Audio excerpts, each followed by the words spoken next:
2023 ഒക്ടോബറിൽ ഇസ്രായേലിനെതിരായ ആക്രമണങ്ങളിൽ പങ്കെടുത്ത പലസ്തീൻ തീവ്രവാദ വിഭാഗമായ ഇസ്ലാമിക് ജിഹാദിലെ 2 മുതിർന്ന അംഗങ്ങളെയാണ് സിറിയൻ സുരക്ഷാസേന അറസ്റ്റ് ചെയ്തത്. സിറിയയിലെ ഇസ്ലാമിക് ജിഹാദിന്റെ പ്രവർത്തനങ്ങൾക്ക് നേതൃത്വം നൽകുന്ന ഖാലിദും സംഘടനാ സമിതിയുടെ തലവനായ യാസർ അൽ സഫാരിയുമാണ് അറസ്റ്റിലായിരിക്കുന്നത്. ഏപ്രിൽ 20 ഞായറാഴ്ച സിറിയൻ തലസ്ഥാനമായ ഡമാസ്കസിൽ വെച്ചാണ് സുരക്ഷാസേന ഇവരെ കസ്റ്റഡിയിലെടുത്തത്. ഭീകരരുടെ അറസ്റ്റ് സ്ഥിരീകരിച്ച് അൽഖുദ്സ് ബ്രിഗേഡ്സ് രംഗത്തെത്തിയിരുന്നു. പിന്നാലെ സിറിയയുടെ ആഭ്യന്തര മന്ത്രാലയവും ഭീകരരുടെ അറസ്റ്റ് സ്ഥിരീകരിച്ചു.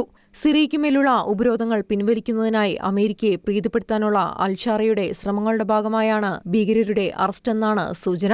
ഉപരോധങ്ങളിൽ ഇളവ് ലഭിക്കുന്നതിന് പകരമായി പാലിക്കേണ്ട വ്യവസ്ഥകളുടെ ഒരു പട്ടിക US സിറിയയ്ക്ക് നൽകിയിട്ടുണ്ടെന്നാണ് റിപ്പോർട്ട്. ഇറാൻ പിന്തുണയുള്ള പലസ്തീൻ ഗ്രൂപ്പുകളെ അകറ്റി നിർത്തുക എന്നതായിരുന്നു പ്രധാന വ്യവസ്ഥ. സിറിയയിലെ ഇടക്കാല ഭരണകൂടം എല്ലാ പലസ്തീൻ സായുധ രാഷ്ട്രീയ ഭീകരപ്രവർത്തനങ്ങളും പരസ്യമായി നിരോധിക്കണമെന്നും ഇസ്രായേൽ ആശങ്കകൾ ലഘൂകരിക്കാൻ ഈ ഗ്രൂപ്പുകളിലെ അംഗങ്ങളെ നാടുകടത്തണമെന്നും US ആവശ്യപ്പെട്ടതായി അന്താരാഷ്ട്ര മാധ്യമങ്ങൾ റിപ്പോർട്ട് ചെയ്തിട്ടുണ്ട്. സിറിയയിൽ ഭീഷണിയായി കണക്കാക്കപ്പെടുന്നവർക്കെതിരെ ഭീകരവിരുദ്ധ പ്രവർത്തനങ്ങൾക്ക് USന് അനുമതി നൽകുക, IRGCയെ ഒരു ഭീകര സംഘടനയായി പ്രഖ്യാപിക്കുക, ഒരു ഏകീകൃത സിറിയൻ സൈന്യം രൂപീകരിക്കുക എന്നിവയാണ് മറ്റാവശ്യങ്ങൾ. International desk, Shekinah news.